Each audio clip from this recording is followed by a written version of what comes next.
Tonight on the South Today, crowds line Bluff Hill to watch the Burt Munro hill climb, but several riders and spectators are injured after two accidents. A driverless shuttle carries passengers in Queenstown as part of a trial to test the vehicle on public streets. And fans of an American pop star are tickled pink with a stadium show announcement for Dunedin next year.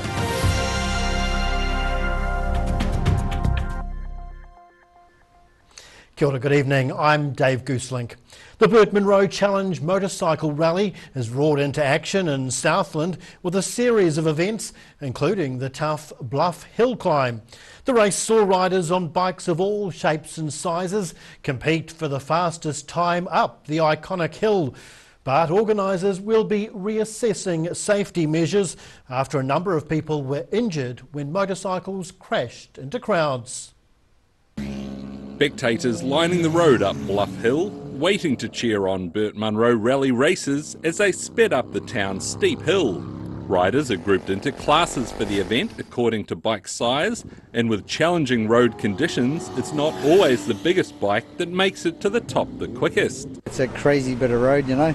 It's a little bit rougher than it has been in the past, and because you don't ride here very often, you can't go and practice here, you're almost learning. Every run you're learning a little bit more, you know. Crowds lined the track up Bluff Hill over the first few rounds, but were removed later in the day after two separate crashes which caused injuries to both riders and spectators.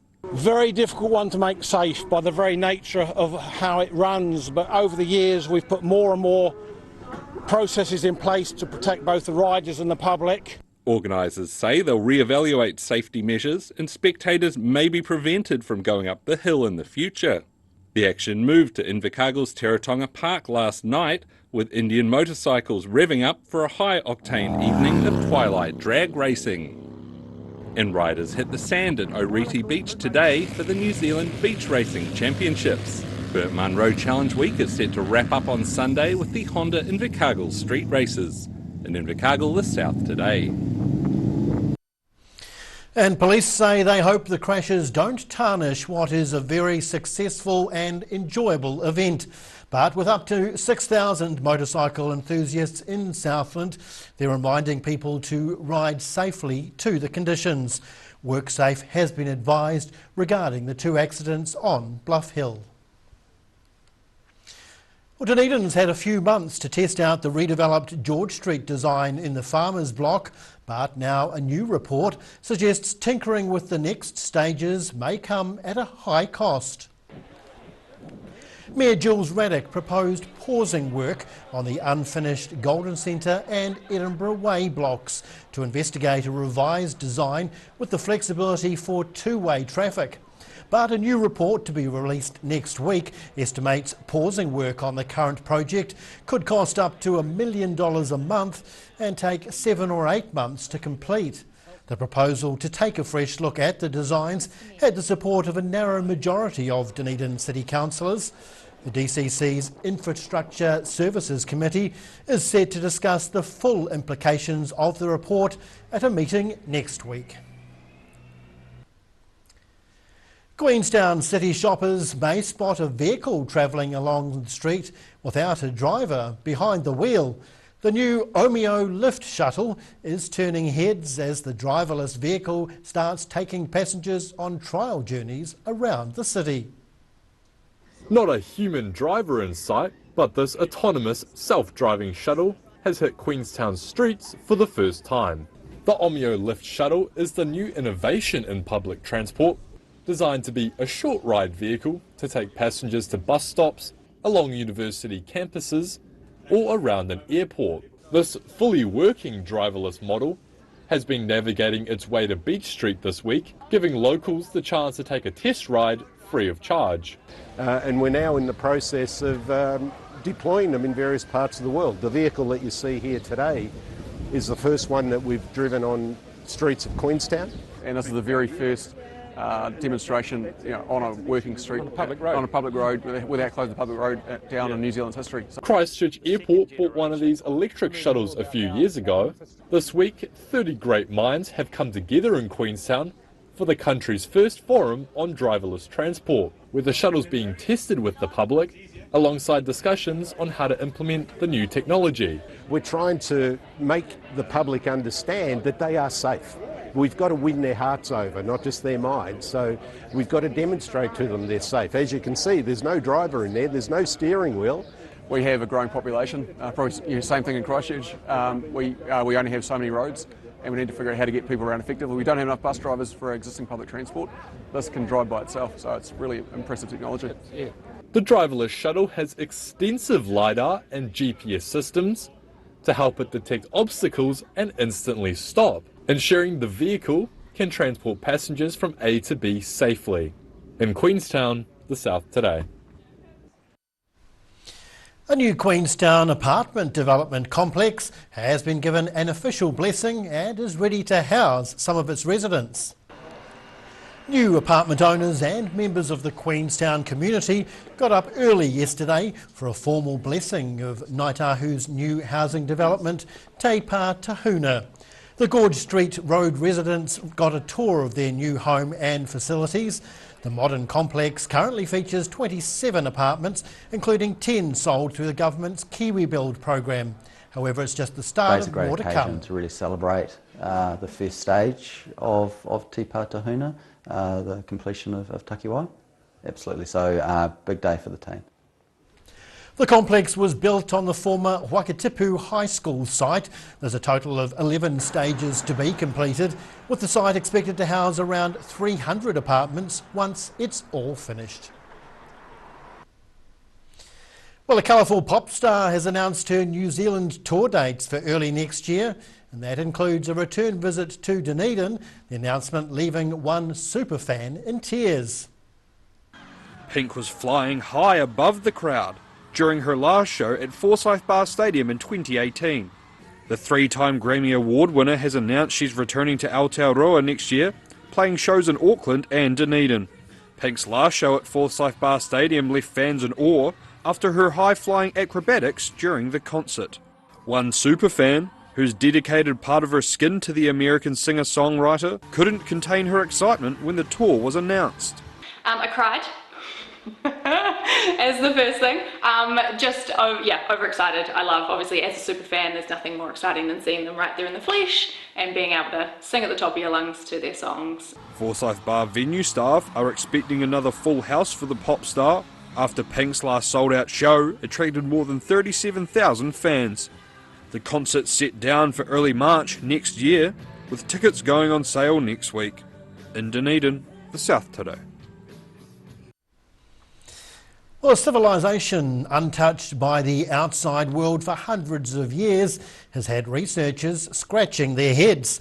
Otago Museum is home to a collection of Easter Island sculptures, which has brought one researcher to Dunedin in an attempt to decipher the ancient scripts. Looking intently, trying to uncover the secrets left behind by an ancient society. A researcher from Poland's Warsaw University has made his way to Dunedin in an effort to decipher Rongo Rongo hieroglyphs written on wooden sculptures from Easter Island.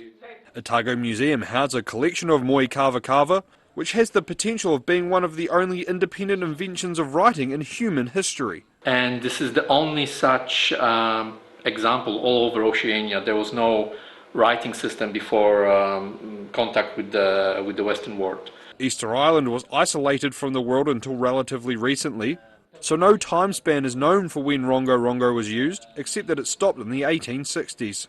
He believes the key to understanding the glyphs lie in the writing on the statue's head, but is unsure of what stories will be told through the hieroglyphics. Why do we put them giant moai statues there, yeah? or other things like other, could be anything from shopping lists to war exploits. He has spent the last 2 weeks creating 3D images of the moe kava kava from the different collections around the country. He plans to take them back to Warsaw to study them in more detail and hopefully decipher the ancient script. In Dunedin, the South Today. Whai Akine, still to come on the South Today. Southland women are being encouraged to get out onto the green and swing a golf club. And an Invercargill teenager shows us how quickly he can solve the classic Rubik's Cube.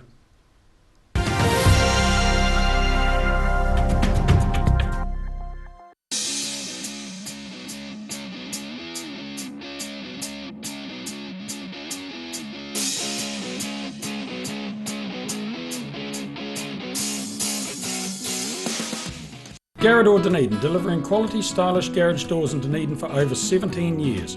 New doors, replacement doors and maintenance are all part of Garage quality service. Garage Dunedin offers a full range of modern quality doors to suit any home. Come visit the team. This is the big one. The one you've been waiting for. It only happens once a year. It's My Mate John's annual sale. John's taken 25 to 75% off everything. When John has a sale, he has a real sale. Save a minimum of 25% on Dunedin's biggest range of furniture and beds. This is the big one. Where did you get that furniture from? Stafford Street and My Mate John.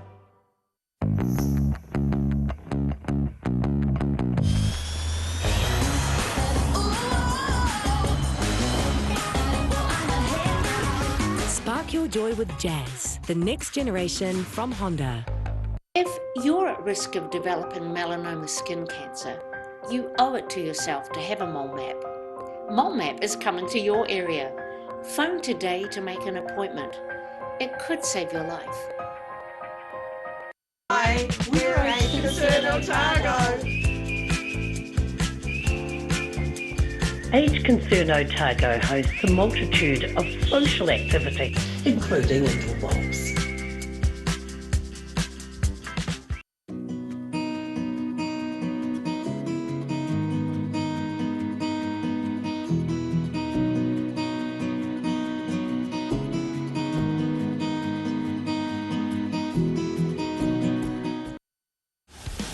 Aero, used by Australia's top bowlers with their unique Z-scoop grip that redefines the game. Machined with robotics for unparalleled accuracy, Aero, same line, every time.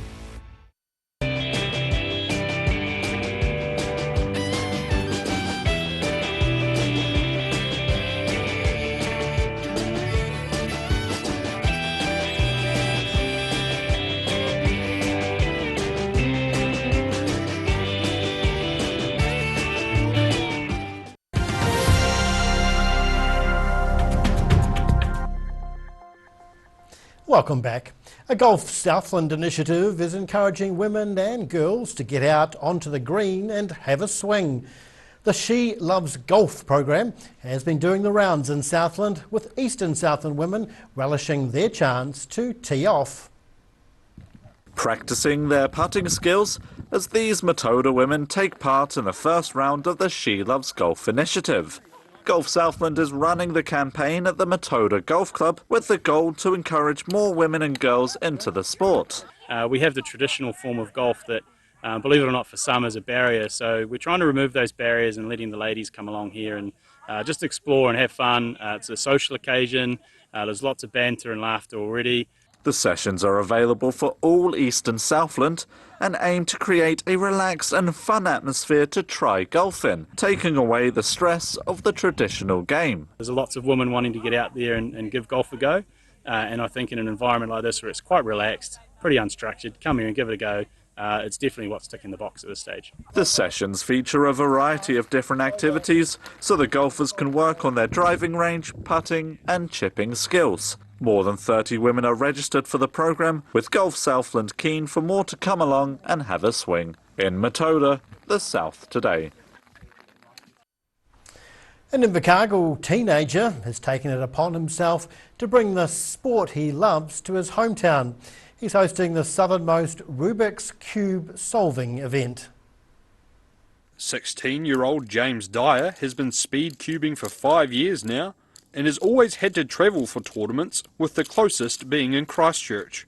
So he's organised to host Invercargill's first ever sanctioned Rubik's Cube solving competition. There will be a wide range of different cube sections to take part in, but competition isn't the only thing Dyer is looking forward to. Competitions are more of a social event than a competitive event, to be honest. So while you do get your times officially recorded, it's a lot more about making friends and having fun with them. The event is opening to anyone, from seasoned speed cubers to people who just want to give it a go, and will be held at James Hargis College at the end of March. In Invercargill, the South Today. And now recapping tonight's top stories on the South Today. Safety precautions will be reassessed at the Burt Munro Challenge after several people were injured during crashes in the hill climb. A driverless shuttle bus is servicing the streets of Queenstown in a public trial of the autonomous vehicle. And one superfan was moved to tears as American singer Pink announced a return Dunedin concert as part of her tour here next year. And now taking a look at what's happening in tomorrow's ODT, and welcome Associate Editor Joe Simpson. Hi. Kia ora, Joe. So we've got some coverage on the big storm that was believed to hit the North Island, I think, on Monday. At the tip of the south now, I think. Oh, is it? Just the edge, not quite us. Not this far south. Dunedin's ability to protect its unique heritage is at risk with the government plan to take power from local authorities, but our local council is set to argue. Councillor says it's a foolish plan to change the George Street designs. They should be dead in the water, but the Mayor says otherwise. Oh. And we have Henry Ford would be smiling smugly in his grave as we have a Model T tour in Munro. That looks like a very visual tour they're having. Yeah, it looks as the good. sun holds out. Excellent. Thanks, Joe. Thank you. Now, taking a look at the weather for the weekend. The South Today weather, proudly brought to you by MoleMap, the skin cancer detection specialists. Starting with the situation and a fine weather ahead in the south, with warm temperatures inland and brisk northeasterly breezes along the Otago coast. Heading to the top of the South Island, and cloudy with moderate nor'easterlies and 24 in Nelson tomorrow. Fine with 25 degrees over in Greymouth, and Christchurch can expect 21 with fresh nor'easterlies. Travelling to South Canterbury and North Otago, fine with fresh nor'easterlies in Ashburton and a high of 21. Also 21 in Timaru with moderate easterlies, and some cloud in Oamaru with a high of 20 degrees. Heading westwards to the Central Lakes, and nice and warm here. Light winds and some cloud in Wanaka with 26 degrees. Queenstown just one back on 25. Alexandra pips them both with light winds and a sunny 27 degrees. Heading further south, Balclutha, you're also looking for a nice warm day with light winds and 25. Light winds in Gore also with 23 degrees. And the Catlins can expect fine and fresh nor'easterlies and a high of 19. Down to the deep south, and fine and cool tonight in Invercargill with a low of 7 degrees. Sunny and warm tomorrow though with light winds, a high of 23 degrees for you. High cloud will increase on Sunday with warm nor'easterly winds developing and a high of 25. Finally, heading to Dunedin. Cloudy tonight with a low of 11. Not quite the same weekend highs for you. It'll be fine with a mix of sunny periods and some cloud tomorrow, a high of 19. And for Sunday, expect fresh breezy nor'easterlies and a high of 20 degrees. And that's the news this Friday. For the latest news and videos from the southern region, head online to odt.co.nz. And you can follow Channel 39 on YouTube to catch our news bulletins on demand. We'll see you again next week. Mā te wā.